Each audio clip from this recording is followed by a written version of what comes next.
on this edition of Sightings. On a stormy night over New Mexico, the crew of America West Flight 564 saw something in the air that shocked them. When there's lightning, you can see a dark object, and it was pretty eerie looking. Sightings has the incredible, untold story of a UFO encounter at 30,000 feet.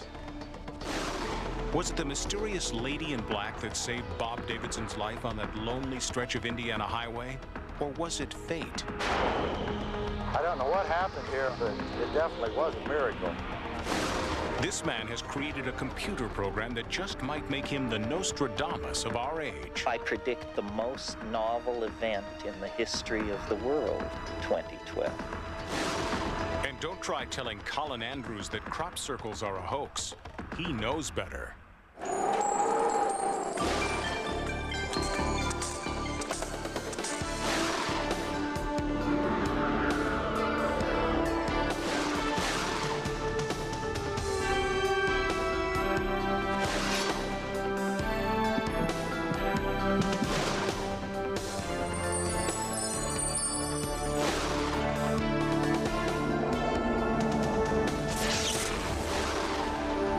Welcome to Sightings. I'm Tim White. A declassified United States Air Force Security Service document contains a chilling statement.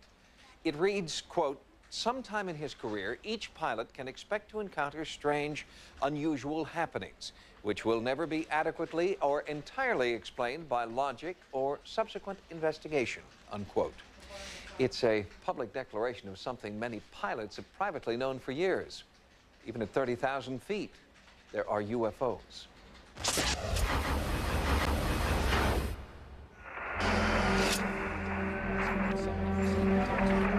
Recently, Sightings was contacted by two air traffic controllers, each describing the same disturbing incident in the skies above New Mexico on the night of May 26, 1995.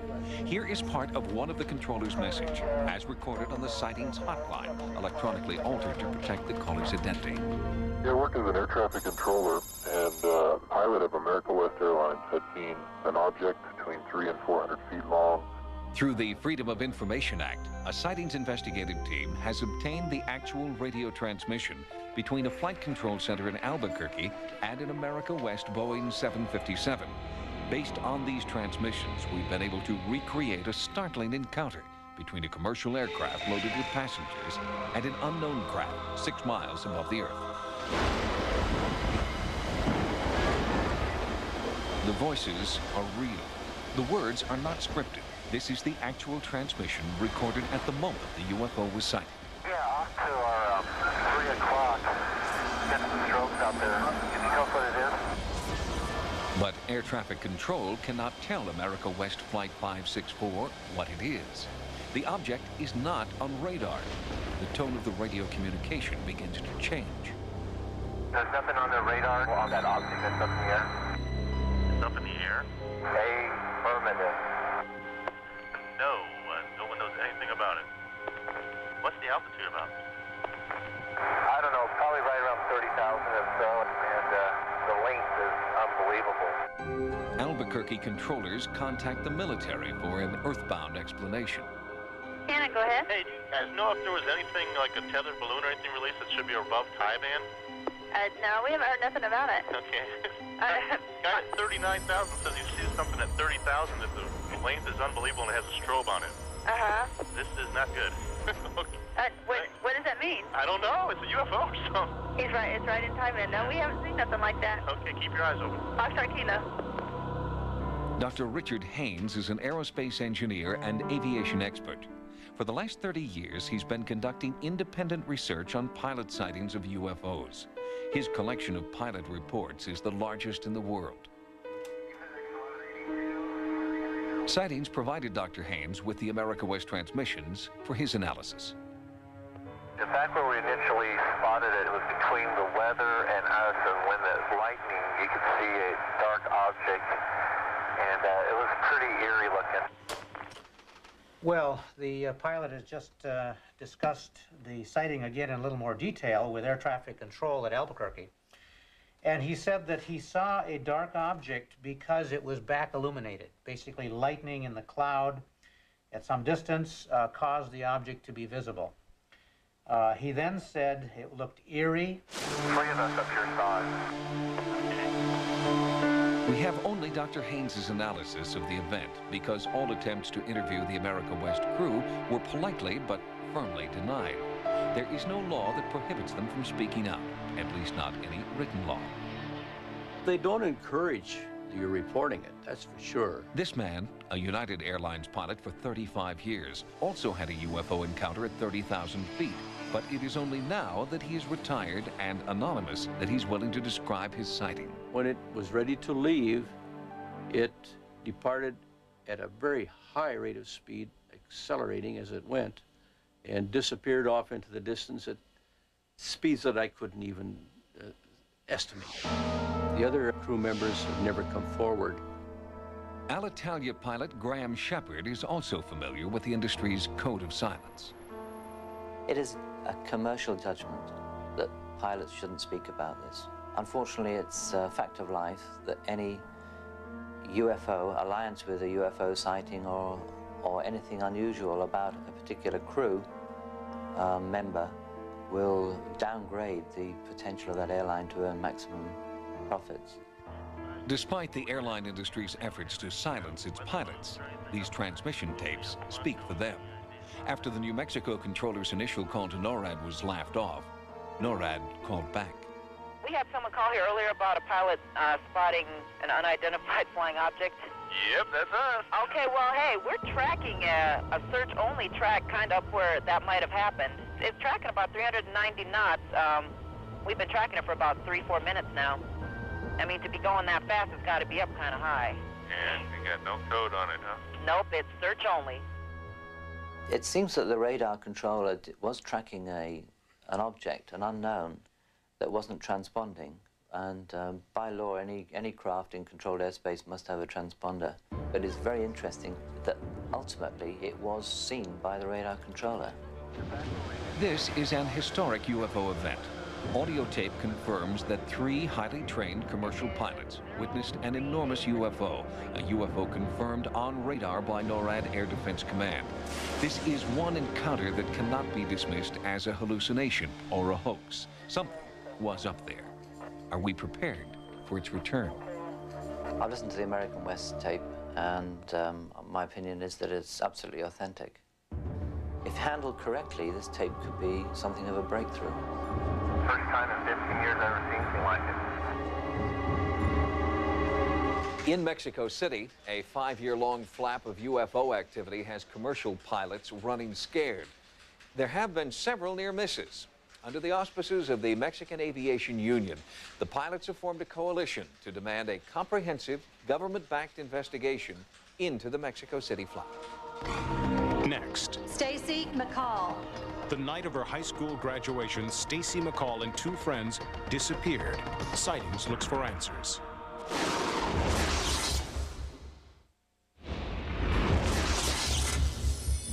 In 1992, 3 women in Springfield, Missouri vanished into thin air.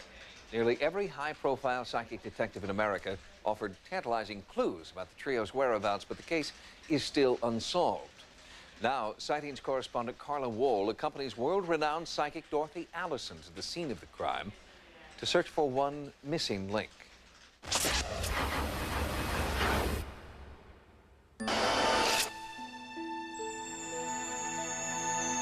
I would say Stacy is probably the most bubbly, full of life young woman I've ever known. She was known by her long hair. When people would say something about Stacy, they'd say something about her long hair. She is a daughter, a sister, a friend, a statistic. When Tracy McCall vanished from her hometown of Springfield, Missouri, her family tried to come up with a reason why this vivacious teenager would run away, because the alternative was too frightening to contemplate. Would this be the last picture of Stacy in the family album? This, her last appearance on home video? Stacy Kathleen McCall. When I graduated, I had 2 of my classmates get killed in car wrecks that night.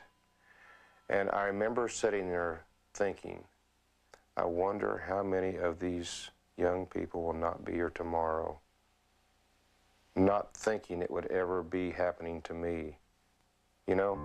What happened to Stacy McCall also happened to her friend Susie Streeter and Susie's mother Cheryl. It's a mystery that haunts their families, their friends, and Sergeant David Smith of the Springfield Police Department. For 3 years, they've searched for these 3 women ever since graduation night, 1992. We've probably followed up somewhere around 4,000 leads. We've got about 14,000 pages of reports. We've talked to dozens and dozens of people.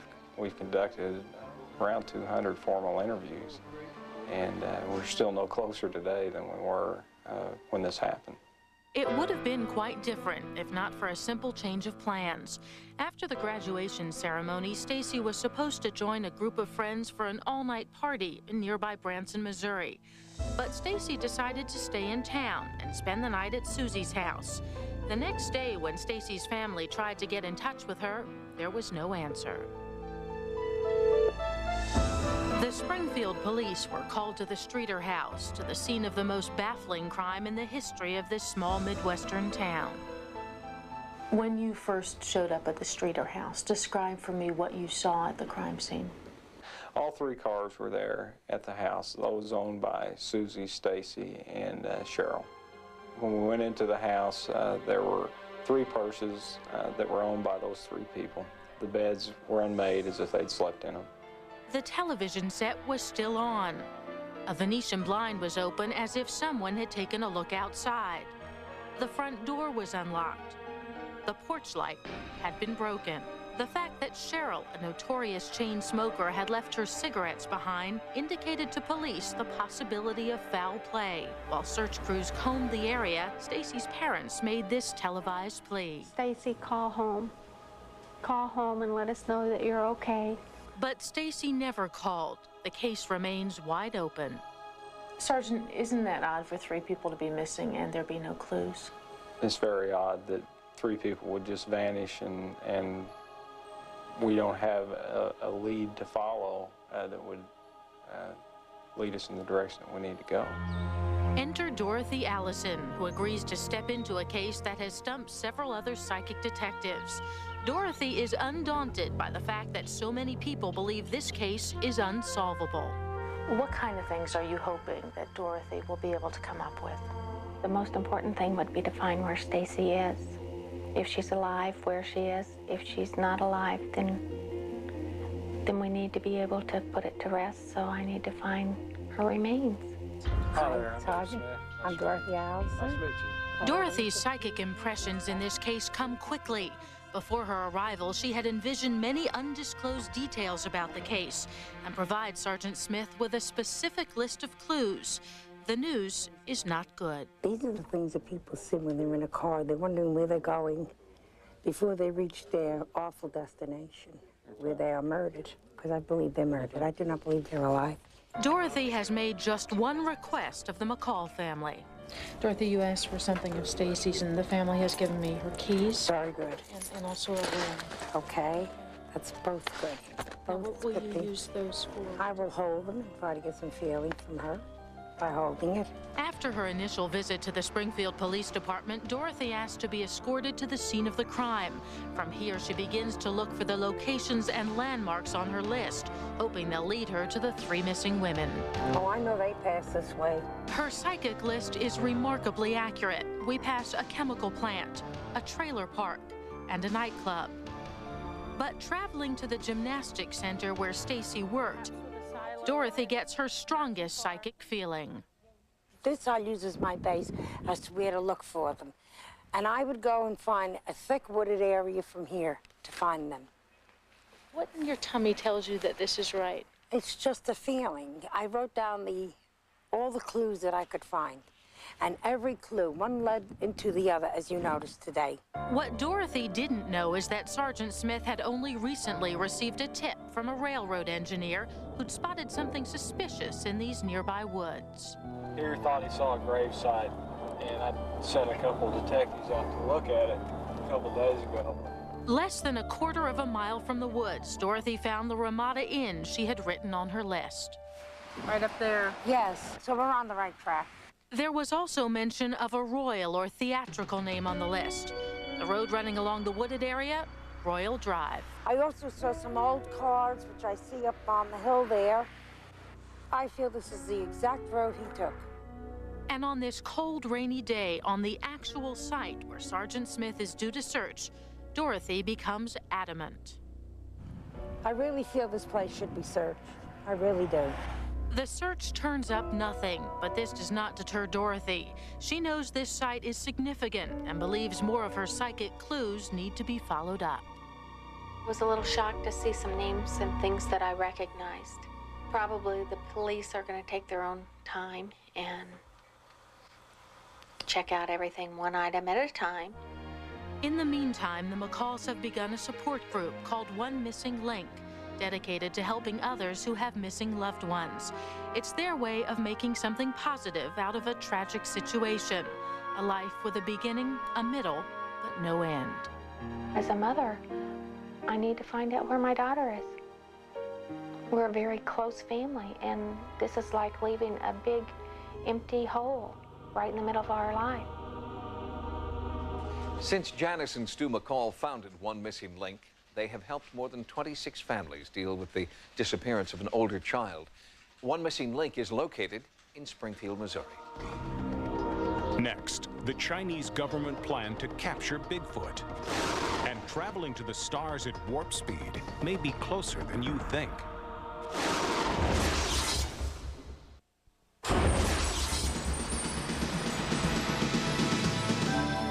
Here are some of the stories Sightings is following in the news. In China, Bigfoot has a bounty on his or her head. The Chinese government is offering $60,000 to the first person who can bring one in alive.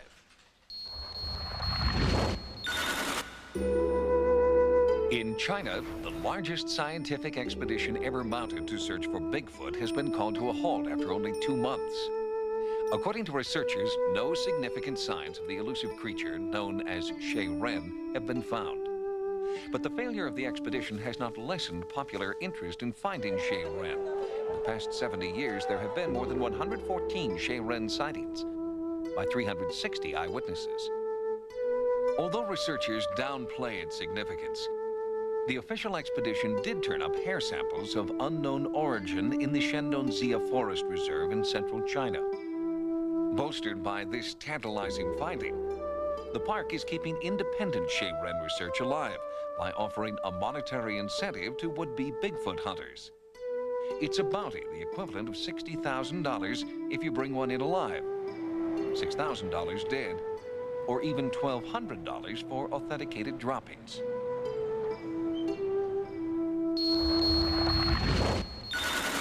In California, at the Loma Linda University Medical Center, researchers have scientifically proven the curative power of laughter. Patients who were given a steady diet of comedy had a 20% increase in the number of natural killer cells in their bodies, cells that fight disease. Psychiatrist William Fry was part of the research team. Your heart rate, as soon as you start laughing, immediately increases. What happens then is your heart rate increases, the blood pressure goes up. And as a consequence, all the nutrients and the beneficial factors in the blood are distributed much more effectively to the rest of the body. The study also found that laughter can cut the level of stress-producing hormone by half and increase the level of immune system hormone, gamma interferon. And those are all important aspects of the healing process. You don't just get healed by a medicine. In other words, we're looking at laughter as a way of helping people heal themselves. The ongoing study confirms the age-old adage, laughter is the best medicine. And that is that humor is contagious, laughter is infectious, and both are good for your health. I'll sue you for this. Oh, superstitious, eh? In San Diego, the Interstellar Propulsion Society is a new organization of rocket scientists whose goal is inspired by science fiction to go where no man has gone before. Star Trek provides a wonderful inspirational image of how we might one day travel to stars. First, we have to answer the question, can we and how can we? Millis is an aerospace engineer who believes that future space transports must exceed the speed of light, and that in order to do so, they must have an entirely new system of propulsion. Our most advanced rocket today would take 900 years just to reach the nearest star, with a fuel tank the size of 10 rail cars. So we have to find some means of propulsion that requires no propellant whatsoever, presumably some coupling between gravity, electromagnetism, and space-time, so that you can push against the very structure of space-time itself instead of needing all that propellant. One propulsion theory holds that the speed of light barrier can be broken if space-time can be shortened to faster intervals, what most people know as warp speed. Millis hopes warp speed will be achieved in his lifetime. It would be foolish to say, let's never go. Man has always explored in some fashion, whether it's for monetary gain or for some reason, but nonetheless, we've always explored. So why stop at our heavens?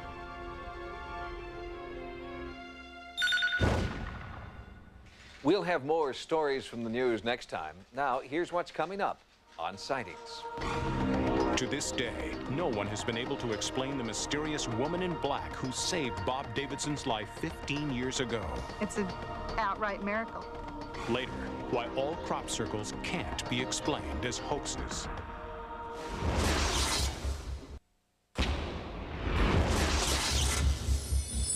According to a recent Time magazine survey, more than 1 in 3 Americans admit that they have felt an angelic presence in their lives. It's most often described as a feeling or private vision of a brilliant, loving being.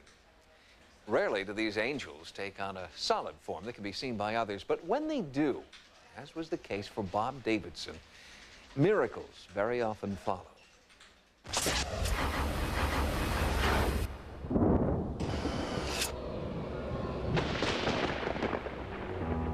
Bob Davidson is a quiet man, given to reflection about his life as a husband, a father, a volunteer firefighter, and the moment that transformed his life. I don't know what happened here on this stretch of highway 15 years ago, but it definitely was a miracle. In the late 70s, Bob Davidson was at a personal crossroads. His career was off the track. Bob's father died unexpectedly and left behind only memories and his old wristwatch. At the same time, Bob's relationship with his daughter, Dory, was crumbling. We didn't get along. A teenage daughter and a father, you know, we had our differences. Bob had lost sight of what he wanted and what was important. On June 28, 1980, Bob decided to take a break from it all. He took off on his motorcycle and left his hometown of Mansfield, Ohio behind. Being 7 months pregnant, for months I had dreams that something happened to Dad. I had a feeling that Dad wasn't going to be there to see my baby born. In fact, Bob never did complete that ride. Near Indianapolis, a rainstorm forced Bob to pull off the road. When you're doing 60 miles an hour, a raindrop feels pretty stingy on your arms when it hits. Near the town of Acton, Indiana, Bob stopped to put on his rain gear. But the moment his foot hit the pavement, something horrible happened. Maybe it was that weird stuff, you gotta be at the right place at the right time, and I was supposed to get struck by lightning.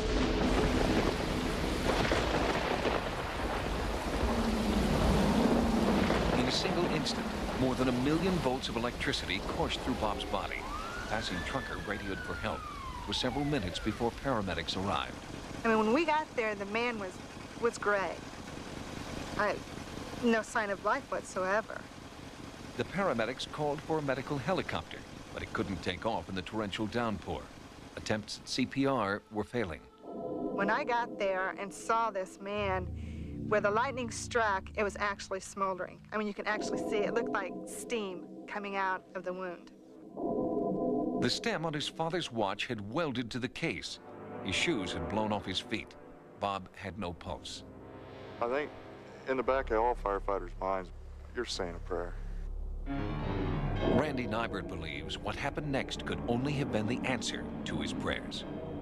The ambulance was a practically new vehicle, had power failure. Now, I don't mean just the lights went out on the ambulance. I mean, the ambulance went completely dead. Out of the clear blue sky, a lady in black came in. She had a Bible in her hands. And I was in awe at this woman. The medics at the scene recalled that the woman seemed to be from another era. She insisted on touching Bob and the ground at the same time. That's when I said, you know, let her do what she has to do.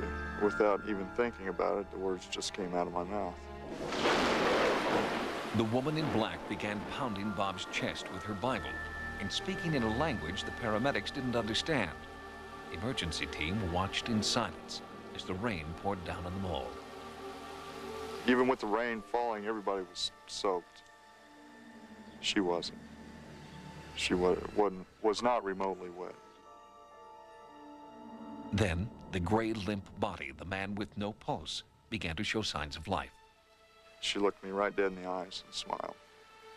Not a word said. She stood up, walked around my sister, and walked away. As suddenly and inexplicably as she'd come, the woman in black was gone. But the legacy of her visit remained. It was almost like the sky was parting back. Everything was clearing up. It's weird. His blood pressure started coming back up. They got a pulse on him. Color started coming back into him. And no one knows where this lady came from or where she went to. It is truly a miracle. There's no other words to describe it. It's an outright miracle. But it would take more than one miracle to save Bob Davidson. He was in deep shock. They didn't think he was going to make it through the first night, and then every day after that he made it, it was, you know, wow, this guy's still hanging on. He was in a coma for 7 weeks, and it was during that time Bob believes he met his father. I can still see him sitting under this tree, and it's the most beautiful place that you've ever seen. I have never seen any place like it on this earth. And that makes you stop and think, well, was he there with him when Dad was in the coma and wasn't really there himself? Evidently, it must have been heaven or something to that effect. I know if that's the place you go when you die, I want to go there. By all accounts, Bob Davidson should not be here right now. But he is. And the watch that his father left to him never stopped ticking. A reminder of the miracle that spared Bob's life and brought him back just in time to see his first grandchild born. I named the baby after Dad. He's named after his grandpa. But who was the mysterious woman in black? Sightings found a possible clue to her identity here at the Acton Heritage Museum. Acton, having been a spiritual center for many years, perhaps some of that has held over.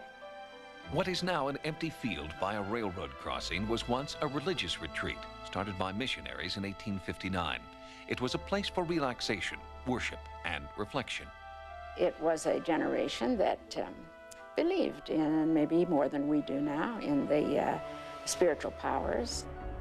But on a windy November day in 1905, a spark from the railroad ignited a terrible fire that destroyed Acton's spiritual center. The fire went so quickly that they didn't have any real opportunity to stop it, although they tried. Is there a connection between the woman in black and Acton's spiritual past? It's a question no one can answer, but consider this. Among the displays at the Acton Museum is a Bible and a turn-of-the-century dress identical to the one paramedics say an angel wore on June 28, 1980. I would just like to walk along with her and tell her how much I appreciate what she did in giving me a second chance on life. Bob Davidson wonders why he was visited by the mysterious stranger who seemed to save his life. Why was he spared when so many other innocent victims are left to die?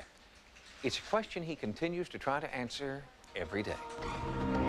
Next, is 2012 the end of time or a new beginning? The answer from prophets old and new. Ordinary space and time is going to disappear.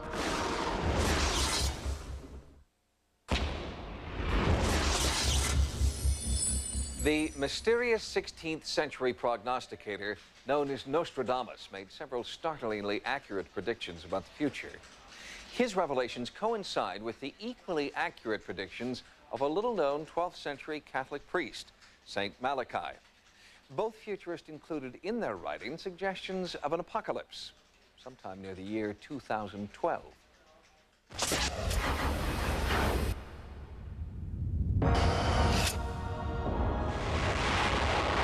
Fire, flood, war, famine, plague, anarchy, the end of the world. These are the apocalyptic visions of history's prophets of doom. The most famous of these mystics is the 16th century French writer Michel Nostradamus. He made over 1,000 prophecies before his death in 1566. I believe the main reason why Nostradamus has been so popular is because he's been so successful. Nostradamus accurately predicted the rise of Hitler, World War II, and the stock market crash of 1929. But one dire prophecy remains unfulfilled. Nostradamus writes that the head of the church will be taken prisoner and his palace will go up in flames. Scholars have interpreted this to mean the dissolution of the Catholic Church. But Nostradamus was not the first seer to predict the end of the Pope and the Catholic Church. 400 years earlier, a little-known Irish priest named Malachi had an eerily similar vision. He was on a pilgrimage to Rome in 1138 AD, and as he came over the final hill and saw Rome, he fell into an ecstatic trance, and his scribe wrote down these 3 to 4 word Latin phrases that came in sequence, about 112 phrases. It was later understood that each phrase stood for every pope, the current pope that lived at his time, Sestilinus II, till the final pope of Doomsday. That is 112 references. We are down to 2 more in the list of St. Malachi before Doomsday. While Malachi was struck by ecstatic visions, Nostradamus claimed to see the future by staring into a chalice of water. Their methods differed, but the vision was the same. The end of the church would mean the end of the world, and the end of the world would come soon after the year 2000. It's a dire prediction and a date within our lifetime that has been embraced by modern-day mystics.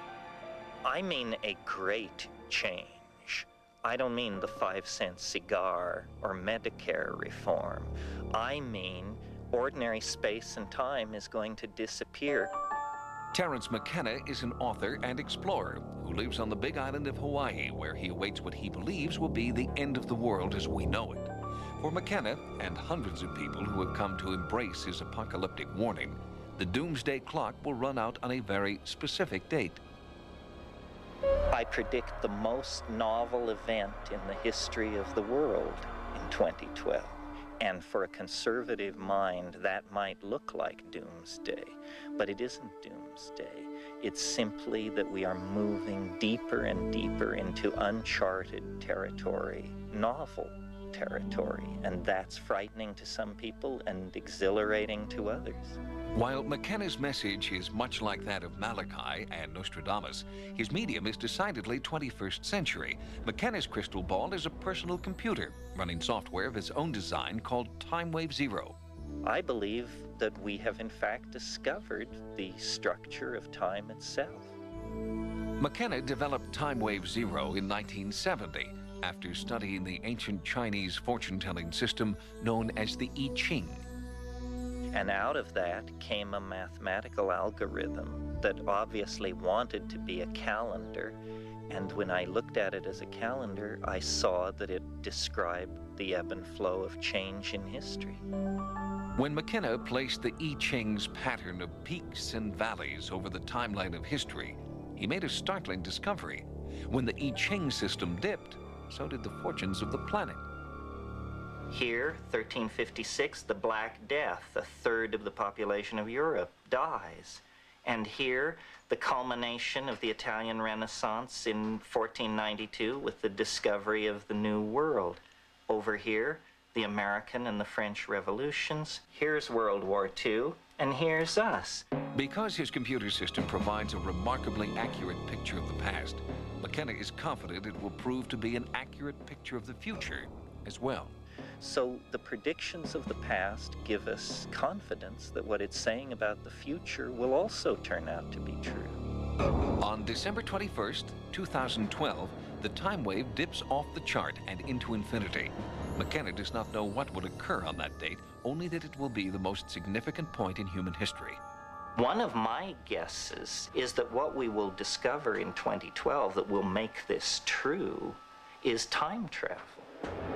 If technologies that could move through time were developed around that time, it would explain why the wave could no longer give a linear description of the unfolding of events, because the unfolding of events would go non-linear at that point.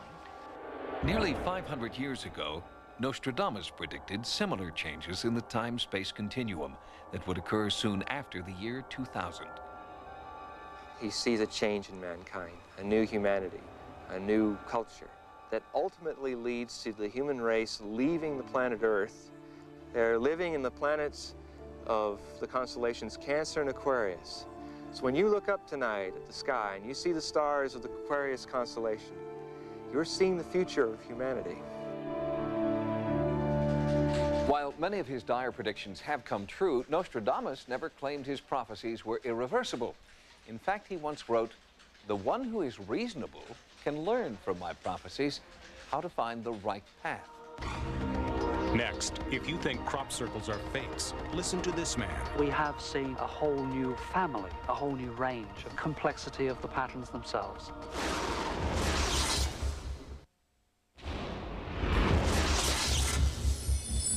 Recent revelations that hundreds of English crop circles are the work of sophisticated hoaxers has damaged the reputation of dedicated researchers. But these Syriologists are undaunted by the controversy. By studying the hoaxed crop circles, they've learned the tricks of the trade. The fakes, they say, have made it easier for them to separate the wheat from the chaff.